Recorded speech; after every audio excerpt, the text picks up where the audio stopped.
English board exam अब बहुत ही पास आ गया है, लेकिन फिर भी बहुत सारे बच्चे सेक्शन बी मतलब राइटिंग स्किल्स को लेकर परेशान हैं।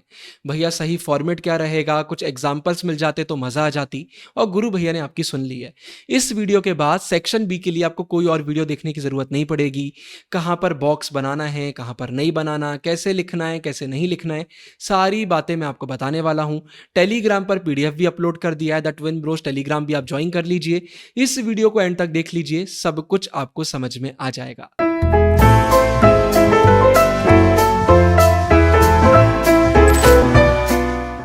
तो आज की इस वीडियो में सारे फॉर्मेट्स और एग्जांपल्स हम देखेंगे। हमारा नोटिस हो गया, इनविटेशन रिप्लाई हो गया, लेटर हो गया, आर्टिकल, रिपोर्ट, तो सब कुछ हम एक एक करके कवर करेंगे। मेरी बातों को बहुत अच्छे से सुनना। सबसे पहले बात कर लेते हैं कि कहां पर हमें बॉक्स बनाना है। तो इनविटेशन रिप्लाईज में हम बॉक्स बनाएंगे, बाकी कहीं पर भी नहीं बनाएंगे। यहां पर 2 बार मैंने रिपोर्ट लिख दिया है, लेकिन एक बार यहां पर आर्टिकल लिखा होना चाहिए।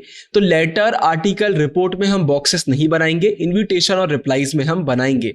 लेटर में एक जगह बॉक्स बनाया जाता है, अभी आगे मैं आपको बताऊंगा। अब सबसे पहले अगर नोटिस की बात करते हैं, तो देखिए पूरा फॉर्मेट मैंने आपके लिए डाल दिया है। नेम ऑफ द स्कूल मैंने कैपिटल में लिखा हुआ है, आप भी कैपिटल में लिखेंगे।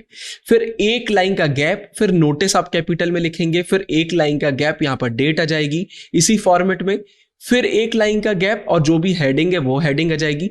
हेडिंग को आप कैपिटल स्मॉल दोनों में लिख सकते हैं, इतना बहुत चेंज चलता है, कभी भी मार्क्स नहीं कटते हैं। फिर एक और लाइन का गैप आएगा, आपका यहां पर बॉडी का कंटेंट आ जाएगा, और फिर नीचे जो मैंने लिखा हुआ है सेम ऐसा नीचे आपका आ जाएगा। तो देखिए मैंने यहां पर आपके लिए एक एग्जाम्पल भी डाल दिया है। आप वीडियो को पॉज करके क्वेश्चन भी रीड कर सकते हैं। यहाँ पर देखिए प्रॉपर मैंने सेम वही फॉर्मेट को यूज करते हुए बिल्कुल आपके सामने एक क्वेश्चन रख दिया है। तो जब ये आप पढ़ेंगे, समझेंगे, तो आपको बहुत कुछ समझ में आएगा कि कैसे हमें करना है और कैसे नहीं करना है। थोड़े बहुत चेंजेस ऊपर नीचे चल जाते हैं, खुद दिमाग दौड़ाइए। इंडिया में लाखों बच्चे पढ़ते हैं, इतने सारे स्कूल हैं, हर स्कूल में सेम फॉर्मेट नहीं दिया जाता है। कुछ चीजें होती हैं जो सेम होना चाहिए, जैसे भाई जहां बॉक्स आना है वहां बॉक्स बनना चाहिए, जहां पर एड्रेस डेट आना है वहां पर आना चाहिए, जहां पर सब्जेक्ट है वहां पर सब्जेक्ट आना चाहिए। तो ये कुछ चीजें अगर ये नहीं होंगी तो मार्क्स कट जाएंगे, लेकिन इतना सा माइनर डिफरेंस चल जाता है। तो देखिए मैंने यहां पर एक और एग्जांपल आपके लिए डाल दिया, तो ये दोनों एग्जांपल आप देखेंगे तो बहुत समझ में आपको आएगा। अब यहां पर मैंने लिस्ट डाल दी है, कंपटीशन पर, ट्रिप पर, lost and found notice, inauguration, exhibition, blood donation camp. ये कुछ ऐसे टॉपिक हैं जो आपसे बनना ही चाहिए, ये हर साल बार बार रिपीट होते हैं। तो ये अगर आप कर लेंगे तो बहुत मदद आपको मिलेगी, तो ये भी जरूर से कर लीजिएगा। इसके बाद अब इनविटेशन और रिप्लाई की बात कर लेते हैं। बहुत सारे बच्चों को कंफ्यूजन है, तो पहले मेरी बात को समझिए, फिर आप फॉर्मेट वगैरह देखिए। अगर हम इनविटेशन और रिप्लाई दोनों की बात करते हैं तो इन्हें दो उसमें हम डिवाइड कर सकते हैं। एक हमारा हो गया फॉर्मल, एक हमारा हो गया इनफॉर्मल। मतलब इनविटेशन भी फॉर्मल इनफॉर्मल होता है, रिप्लाई भी हमारा फॉर्मल और इनफॉर्मल होता है। अब यहां पर हमें कंफ्यूजन ये होता है कि कब हमें कार्ड का यूज करना है, कब हमें लेटर का यूज करना है। तो बोर्ड एग्जाम में मोस्ट ऑफ द टाइम्स आपसे लेटर में ही बोला जाता है, और अगर क्वेश्चन में साफ साफ मेंशन्ड है तो वही आपको फॉलो करना है। क्वेश्चन में कार्ड बोला गया है तो कार्ड, क्वेश्चन में लेटर बोला गया है तो लेटर। लेकिन कई बार मेंशन नहीं होता और कंफ्यूजन होता है, तब क्या करना चाहिए? तो तरीका बहुत सिंपल है। जब कभी भी इनविटेशन हम किसी एक पर्सन, एक इंस्टीट्यूशन, एक ग्रुप को भेजते हैं तो हम यूज करते हैं लेटर का, देखिए स्पेसिफिक पर्सन या फिर ग्रुप का।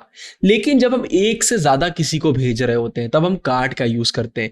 आपने देखा होगा शादी के कार्ड आते हैं, स्कूल में कोई फंक्शन होता है तो सबको कार्ड दे दिए जाते हैं। अब एक एक को लेटर नहीं लिखा जाएगा, लेकिन जब किसी चीफ गेस्ट को बुलाना होता है तो हम लेटर लिख देते हैं, क्योंकि एक स्पेसिफिक पर्सन को हम बुला रहे हैं। तो जब स्पेसिफिकली मेंशन्ड है कि किसको हम लिख रहे हैं इनविटेशन तो लेटर हो गया, लेकिन जब एक ग्रुप को भेज रहे हैं तो हम कार्ड का यूज करते हैं।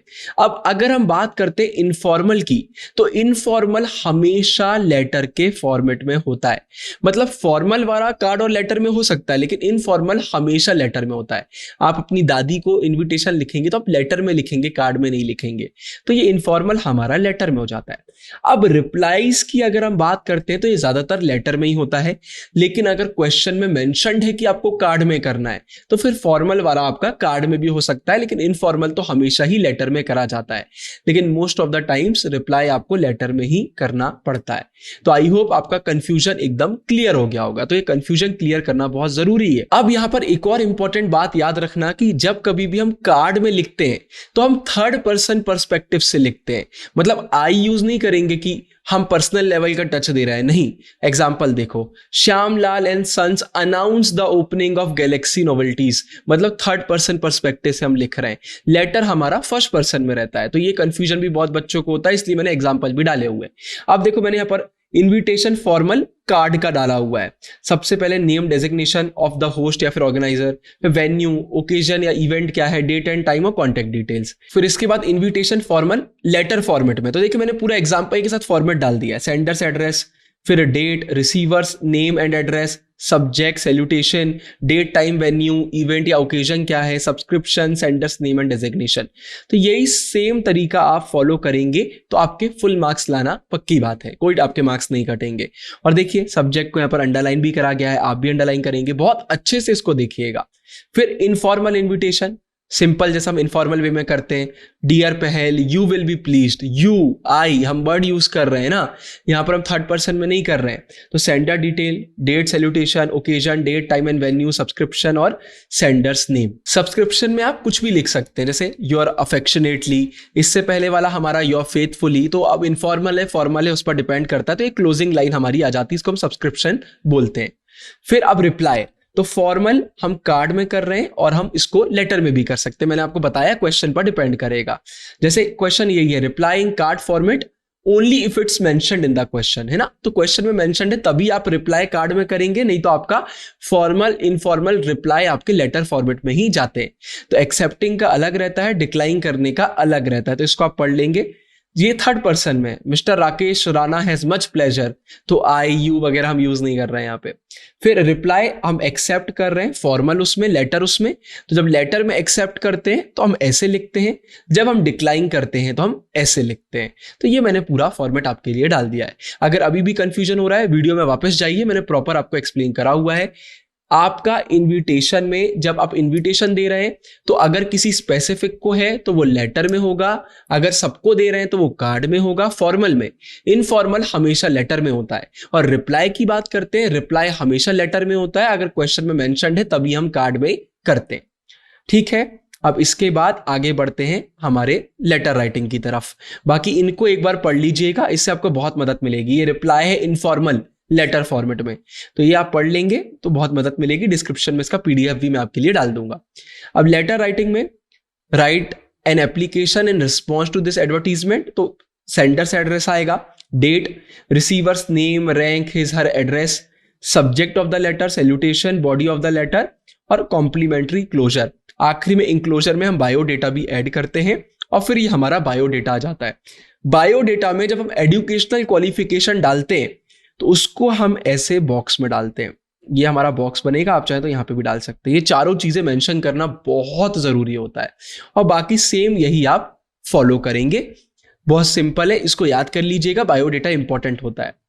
अब एडिटर को भी वही हम फॉर्मेट को यूज करते हुए लिखेंगे, बस इंक्लोजर हम ऐड नहीं करेंगे। तो इसको भी एक बार पढ़ लीजिएगा। पढ़ नहीं रहा हूं, वीडियो का ड्यूरेशन कम रख रहा हूं क्योंकि आप लोगों का टाइम भी बहुत इंपॉर्टेंट है। अब रिपोर्ट राइटिंग में सबसे ऊपर भाई टॉपिक बाय किसका है, ये कंटेंट आ गया और इसमें ग्रामर वगैरह बहुत इंपॉर्टेंट है, अच्छे से देखना बहुत जरूरी है। तो ये रिपोर्ट हो गया, ठीक है। तो ये रिपोर्ट देख लीजिएगा, इसके भी 2 एग्जांपल मैंने आपके लिए डाल दिए। आर्टिकल राइटिंग की बात करते हैं तो टाइटल, बायलाइन, इंट्रोडक्टरी पैराग्राफ, फिर उसी को आगे बढ़ाते हुए 2 पैराग्राफ हम और डाल देते हैं या 1 डाल देते हैं। मतलब टोटल में हमारे आर्टिकल में 2 से 3 पैराग्राफ होना चाहिए, एक इंट्रोडक्टरी, उसके बाद 1 या 2 और आपके होना चाहिए और फिर ये हमारा कंक्लूडिंग हो गया। तो कुल मिलाकर मिनिमम आपके कितने पैराग्राफ होंगे, 3, और मैक्सिमम कितने होंगे, 4। इंट्रोडक्टरी, फिर डेवलपमेंट वाला 1 से 2, तो ये 2 हो जाएंगे या 3 हो जाएंगे, और आखिरी में कंक्लूजन वाला, तो 3 से 4 पैराग्राफ आपके रहेंगे। तो ये मैंने यहाँ पर आपके लिए एग्जाम्पल भी डाल दिया है। हेडिंग आपकी बीच में आएगी, ये इसको जब मैंने पीडीएफ में कन्वर्ट करा तो ये साइड में हो गया है, ये आपका हेडिंग रहेगा, बाजू में यहाँ पर आपका बाय रहेगा और फिर आप इसको ऐसे लिख देंगे। तो बस सिंपल तरीके से होता है। आर्टिकल वगैरह में तो कोट वगैरह भी आप यूज कर सकते हैं, अच्छा उससे इंप्रेशन पड़ जाता है। तो डिस्क्रिप्शन में इसका पीडीएफ भी आपके लिए डाल रहा हूँ। आई होप अब आपकी सारी कंफ्यूजन दूर हो गई होगी। Signing off, all the best गुरु भैया।